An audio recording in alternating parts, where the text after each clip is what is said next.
Hola, soy el doctor Edgardo Piccolo del Hospital Vélez Sarsfield y voy a hablar sobre hemorragia digestiva baja.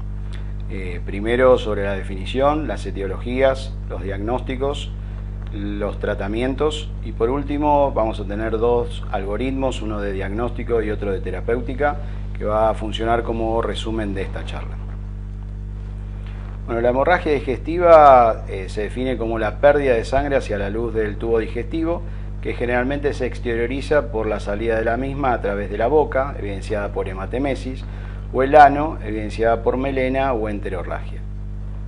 La hemorragia digestiva baja es la originada en lesiones ubicadas en el tubo digestivo, entre el ángulo de Treitz y el ano, o que se exteriorizan a través de él, evidenciadas por lesiones en otros órganos que se comunican con el intestino. Topográficamente, las hemorragias digestivas bajas las podemos dividir en las originadas en el intestino delgado, que son aproximadamente el 10 a 20% de las patologías, y las que se originan en el colon y el recto, que abarcan el 80 al 90% de los casos. Las lesiones que producen hemorragia digestiva en el intestino delgado son la enteritis regional, la intususcepción, las malformaciones arteriovenosas, el divertículo yeyunal, las úlceras, la enteritis actínica, la duplicación intestinal y la fístula aortoentérica en muy baja frecuencia. En cuanto a las causas de sangrado de intestino grueso, encontramos la enfermedad diverticular, el cáncer de colon, la colopatía inflamatoria, las malformaciones arteriovenosas, que también son llamadas angiodisplasias o ectasias vasculares, son todos sinónimos, la isquemia colónica, la hemorroides, fisuras, fístulas, colorectitis actínica, varices colónicas, el cáncer de próstata, el sarcoma de Kaposi, la colitis infecciosa autolimitante. De acuerdo a su evolución, la hemorragia digestiva baja se puede clasificar en aguda o crónica. Las agudas, a su vez, se pueden subdividir en leves, que no provocan anemia, las moderadas, que provocan anemia y en general no producen alteración hemodinámica, y las severas, cuando la pérdida es mayor a 1500 mililitros de sangre en 24 horas y producen anemia y alteración hemodinámica. En cuanto a las crónicas, en general producen anemia sin descompensación hemodinámica y se evidencian en la mayoría de los casos con sangre oculta en materia fecal positiva y anemia en el análisis de laboratorio. Vamos a hacer un poco de historia en cuanto a la etiología. Con el correr de los años fueron cambiando las etiologías a las que se les dio mayor importancia en cuanto a la producción de una hemorragia digestiva baja. Hacia principios de siglo, todo lo que sangraba era una neoplasia, por eso en el común de la gente, cuando hay un sangrado intestinal, lo primero que se piensa es en una neoplasia de colon o intestinal. Luego, en la década del 50, se le dio mayor importancia a la enfermedad diverticular. Y posteriormente, en la década del 60, con el advenimiento de la mejoría tecnológica en radiología, se le dio mucha importancia a las malformaciones arteriovenosas o angiodisplasias. En la actualidad, lo más recomendable es correlacionar la etiología con la edad, ya que son muy diferentes en cuanto a frecuencia las evidenciadas entre los diferentes grupos etarios. De esta forma, en los niños y adolescentes es mucho más frecuente el sangrado por un divertículo de Meckel, una duplicación intestinal, una intususcepción, pólipos, enfermedad inflamatoria intestinal o diarrea infecciosa. En cuanto a los adultos, los dividimos en dos grupos, en los adultos hasta 60 años y en los mayores de 60 años. En los adultos hasta 60 años encontramos en frecuencia la enfermedad diverticular complicada con sangrado, la colopatía inflamatoria, los pólipos, los tumores, las malformaciones arteriovenosas, la rectitis actínica, la colitis infecciosa autolimitante. En el grupo de adultos mayores de 60 años encontramos como etiología más frecuente las ectasias vasculares, la enfermedad diverticular, los tumores, pólipos, la colitis infecciosa autolimitante y el cáncer de próstata. En forma general podemos decir que en la mayoría de los casos las hemorragias digestivas bajas son autolimitadas, pero con una alta recurrencia. en aproximadamente el 30% de los casos. El 10% de las hemorragias digestivas bajas son severas y progresivas y requieren resucitación y cirugía de urgencia. Y el 5% de los pacientes tiene sangrado crónico e intermitente y el origen es difícil de identificar. Muchas veces es un sangrado oculto que cuesta identificarlo y en general es producto de alguna lesión en el intestino delgado que es más difícil de estudiar. Comencemos entonces con las patologías más frecuentes de acuerdo a cada grupo etario. En los niños y adolescentes vamos a tener como una de las causas más frecuentes de hemorragia digestiva baja el divertículo de Meckel, que es la persistencia parcial del conducto vitelino intestinal revestido por mucosa gástrica. Tiene una incidencia en la población en general del 3,2%. La gran mayoría son asintomáticos. Se ubica en el borde antimesentérico del ilion entre los 3 y los 180 centímetros de la válvula ileocecal hacia proximal. El sangrado se produce por la presencia de mucosa gástrica en la pared, lo cual puede inducir la congestión y ulceración de la mucosa vecina en un medio de hiperacidez. El diagnóstico se puede realizar a través de un centellograma con glóbulos rojos marcados con tecnesio 99, lo cual pone en evidencia la presencia de la mucosa ectópica gástrica. Y el tratamiento se realiza con la resección del segmento intestinal comprometido y la anastomosis intestinal borde a borde. Otra de las patologías que suceden en niños y adolescentes es la duplicación intestinal. Es una malformación congénita rara de causa incierta. La incidencia en estudios de autopsia es de 2 cada 9.000 niños. Son estructuras quísticas, tubulares o diverticulares localizadas en el borde mesentérico del intestino. Generalmente afectan el yeyuno y el ilion. La pared de la duplicación puede estar revestida de mucosa gástrica, la cual se puede ulcerar y generar el sangrado. El diagnóstico se puede realizar poniendo en evidencia la mucosa gástrica con un centellograma con glóbulos rojos marcados con tecnesio 99. Y el tratamiento va a consistir en la resección del segmento intestinal duplicado con una anastomosis posterior término-terminal. La intususcepción intestinal o telescopaje es la invaginación del intestino sobre sí mismo. Se presenta con dolor abdominal, vómitos y deposiciones rojas gelatinosas como consecuencia de la necrosis localizada producida por la isquemia al comprimir el meso intestinal. Ya en los adultos, las patologías más frecuentes que producen hemorragia digestiva son la enfermedad diverticular, que produce del 3 al 27% de las hemorragias digestivas bajas masivas. Los divertículos se ubican predominantemente en el colon izquierdo, produciendo sangrados intermitentes, leves y recurrentes. Son divertículos de boca pequeña, lo cual la arteriola nutricia de ese divertículo también va a ser pequeña y por eso van a sangrar en forma más leve y aparecen en gran número. Estas características los diferencian de los divertículos ubicados en el colon derecho, que son de boca ancha y en general se presentan en bajo número.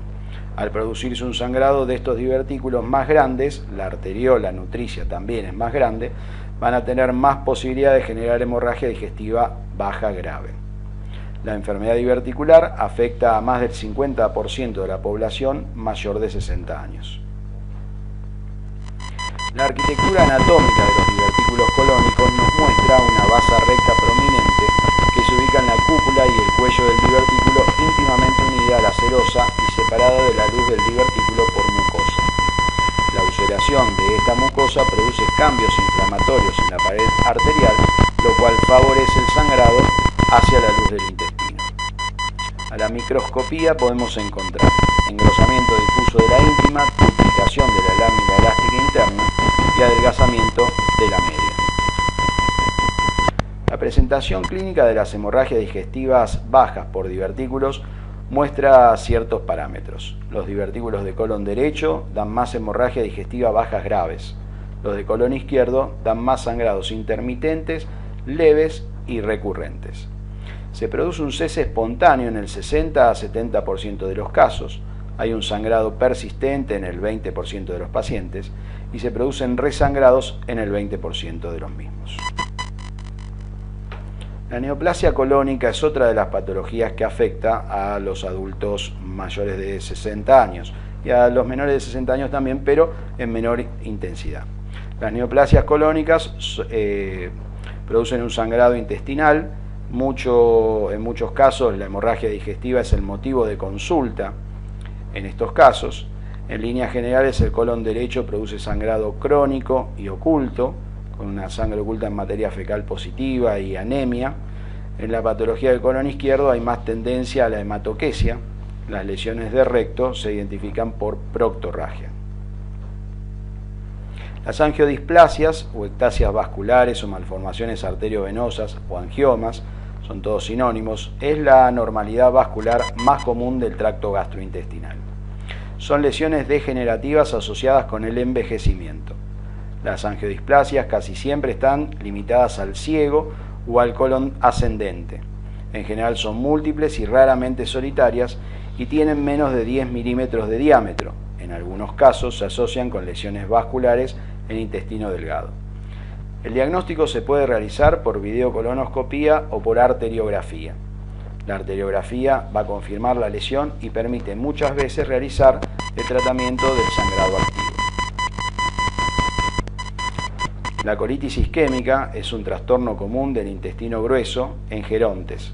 Puede ser el resultado de alteraciones de la circulación sistémica o de cambios anatómicos o funcionales de la vasculatura mesentérica local.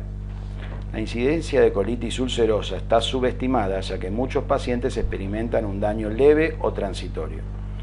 Se presenta por igual en ambos sexos y más del 90% de los pacientes tienen más de 60 años. Por lo común se presentan con dolor abdominal bajo en el lado izquierdo, súbito, de tipo cólico y leve, un deseo imperioso de defecar y la eliminación dentro de las próximas 24 horas de sangre rojo brillante o rojo oscura mezclada con las heces. La hemorragia en general no es como para requerir transfusión y a la palpación el paciente presenta dolor leve a moderado en la región del intestino afectado. Más comúnmente está afectado el ángulo esplénico del colon, el colon descendente y el colon sigmoide. En esta imagen podemos ver los patrones de distribución con sus porcentajes relativos de la isquemia colónica, como podemos apreciarlo. La gran mayoría de los casos afectan desde el ángulo esplénico hasta el recto, por lo cual la mayoría se presentan con sangre rojo brillante mezclada en las heces. En líneas generales, si uno hace una sumatoria de estos porcentajes, tenemos que en un 70% de los casos afecta el colon izquierdo y en un 10% nada más el colon derecho. La enfermedad inflamatoria intestinal causa el 21% de las hemorragias digestivas bajas. Engloba a la colitis ulcerosa, que afecta a la mucosa, es continua y se limita al colon, y la enfermedad de Crohn, que afecta todas las capas intestinales. Afecta preferentemente al delgado y secundariamente al colon. Los pacientes presentan diarrea, pujos, tenesmo, sangrado intestinal y mucorrea. El tratamiento de las enfermedades malignas del abdomen con radiación suele dar como resultado la lesión del intestino delgado y el colon. La lesión intestinal inducida por radiación fue descrita por primera vez en 1897 y es una de las complicaciones más difíciles de tratar de la radioterapia. Las dosis límites de tolerancia son de 65 Gray para intestino delgado, 60 Gray para colon y 80 Gray en el recto. Lamentablemente, las dosis límites de radiación están cerca de las necesarias para lograr un efecto significativo sobre la mayoría de los tumores. La radioterapia puede producir como complicación intestinal diarrea, tenesmo, dolor abdominal, hemorragia digestiva, obstrucción, perforación, fístulas y malabsorción. En caso de presunta hemorragia digestiva, debe llevarse a cabo una rápida evaluación del paciente para calibrar la urgencia de la situación. Uno tiene que pensar en un primer momento, la hemorragia digestiva, ¿es aguda o crónica? ¿El paciente está hemodinámicamente estable o inestable? Esto es lo primero que tenemos que plantearlo y ver de resolver. Es útil confirmar la presencia de hemorragia digestiva mediante la inspección de las heces o del material obtenido por aspiración nasogástrica, en este caso para descartar una hemorragia digestiva alta que puede estar enturbiando el diagnóstico. pero el primer objetivo es estabilizar al paciente. Hay que registrar los signos vitales, se inspecciona la piel y las mucosas del paciente en busca de palidez o signos de shock y se envía sangre al laboratorio y hemoterapia para compatibilizar y disponer de la misma rápidamente de ser necesario. La evaluación de un buen interrogatorio para determinar el comienzo y la forma de evolución del sangrado, evaluar si hubo dolor, como asociación de otros síntomas o mucorrea, y los antecedentes personales, clínicos y quirúrgicos permiten hacer una primera aproximación al diagnóstico. Para descartar una hemorragia digestiva alta, lo primero que hacemos es colocar una sonda nasogástrica. Si el débito es bilioso, nos asegura que no hay una hemorragia digestiva alta activa, y en el caso de que no sea bilioso, tendríamos que hacer una endoscopía digestiva alta para descartar una hemorragia digestiva alta. Con este cuadro podemos dividir a la hemorragia digestiva baja en leve, moderada, grave y masiva, tomando como parámetros los datos que provienen del paciente, como son la frecuencia cardíaca, la tensión arterial, la diuresis horaria, la presión venosa central y la evaluación del estado mental, y tomando como parámetros de laboratorio solo el hematocrito y la hemoglobina. Acá podemos ver cómo la frecuencia cardíaca va en aumento a medida que aumenta la gravedad de la hemorragia, la tensión va disminuyendo, al igual que el hematocrito y la hemoglobina. La diuresis puede llegar a la anuria en las masivas, y la presión venosa central es un parámetro bastante fidedigno del volumen que está manejando el paciente. La reanimación del paciente hemodinámicamente inestable comienza inmediatamente al ingreso del paciente. Se recomienda la inserción de 2 catéteres intravenosos de gran calibre, 16G, es una buena medida. Debe infundirse solución salina o de Ringer lactato tan rápidamente como lo permita el aparato cardiorrespiratorio del paciente, para estabilizar los signos vitales. Inicialmente se administran 2 litros de solución cristaloidea y se va evaluando al paciente, pero habrá que ver las comorbilidades del mismo, porque no es lo mismo infundir 2 litros en un paciente joven que en un paciente mayor que tenga insuficiencia cardíaca, como por ejemplo. La determinación de la presión venosa central ayuda a prevenir la administración de líquidos en forma demasiado rápida en pacientes seleccionados. El objetivo del tratamiento con líquidos es mejorar la circulación de los eritrocitos remanentes en forma rápida. Se monitorean con frecuencia los signos vitales y el volumen cardíaco, lo que nos determina cómo responde el paciente a la expansión inicial. En cuanto a los estudios complementarios que vamos a hacer en este paciente es primero evaluar el laboratorio. Si un paciente sangra lentamente y en forma crónica, puede perder gran cantidad de sangre antes de que los depósitos de hierro de la médula ósea se deplesionen y el hematocrito comience a caer. En este momento, un frotis de sangre periférica revela eritrocitos microcíticos hipocrómicos y el volumen corpuscular medio es bajo. Si la pérdida de sangre es aguda, el hematocrito refleja la magnitud de la pérdida un tiempo después, o sea, algunas horas o aún días después del episodio del sangrado, y el volumen corpuscular medio es normal. El hematocrito no cae de golpe, por las reducciones proporcionales de volumen plasmático y eritrocitario. Por lo tanto, en este lapso no debe subestimarse la severidad de una hemorragia por el hecho de que el hematocrito esté normal o levemente disminuido. A medida que ingresa líquido del espacio extravascular al vascular para reponer el volumen, el hematocrito cae. Este proceso se completa de 24 a 72 horas después del inicio de la hemorragia. Es el momento donde el volumen plasmático es mayor y el hematocrito está en su punto más bajo. Por lo tanto, los hematocritos seriados sirven para el seguimiento del paciente, pero de ninguna manera reemplazan la evaluación hemodinámica en la determinación de la severidad y la rapidez del episodio hemorrágico. Uno puede diagnosticar una hemorragia persistente porque el hematocrito sigue bajando luego de que la hemorragia ya se dio.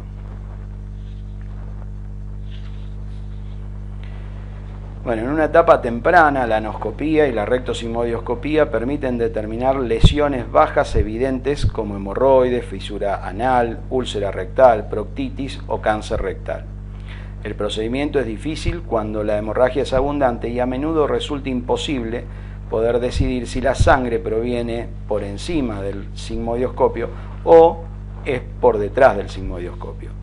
Pero es muy útil en pacientes menores de 40 años con hemorragia digestiva leve, donde uno interpreta que el cuadro es o rectal o perianal, ya que en general en este grupo etario la mayor cantidad de sangrados de hemorragia digestiva baja van a estar evidenciados por hemorroides o una pequeña fisura o alguna pequeña fístula perianal. Bueno, el colon por enema como estudio complementario era muy usado en la antigüedad, pero actualmente prácticamente no cumple función en el diagnóstico de una hemorragia digestiva aguda. Más aún, puede complicar una posible videocolonoscopía posterior o una arteriografía debido a la presencia de contraste en la luz colónica que va a teñir esta luz durante un tiempo y no va a permitir realizar otros estudios. Podría llegar a ser útil varios días posterior al sangrado, pero aún ahí la videocolonoscopía tiene mayor rédito, ya que no permite diagnosticar las angiodisplasias. Las angiodisplasias no se pueden ver a través de un colon por enema. Tiene menor sensibilidad para el diagnóstico de lesiones malignas y si se detecta una lesión sospechosa debe realizarse posteriormente la videocolonoscopía para la toma de la biopsia. Y la visualización de divertículos, que son muy comunes en personas, en adultos mayores, no determina per se el motivo del sangrado. La videocolonoscopía es el procedimiento de elección para el diagnóstico de una hemorragia digestiva baja.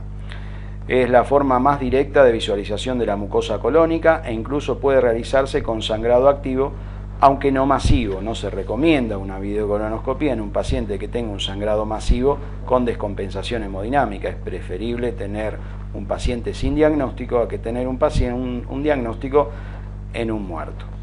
Antes era un estudio muy dificultoso por el dolor, ya que no se utilizaba anestesia, lo cual hacía que la mayoría de los estudios colonoscópicos fueran incompletos.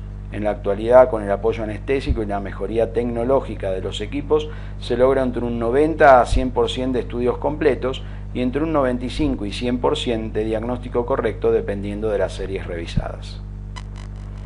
Con la videocolonoscopía se puede visualizar el sitio del sangrado activo.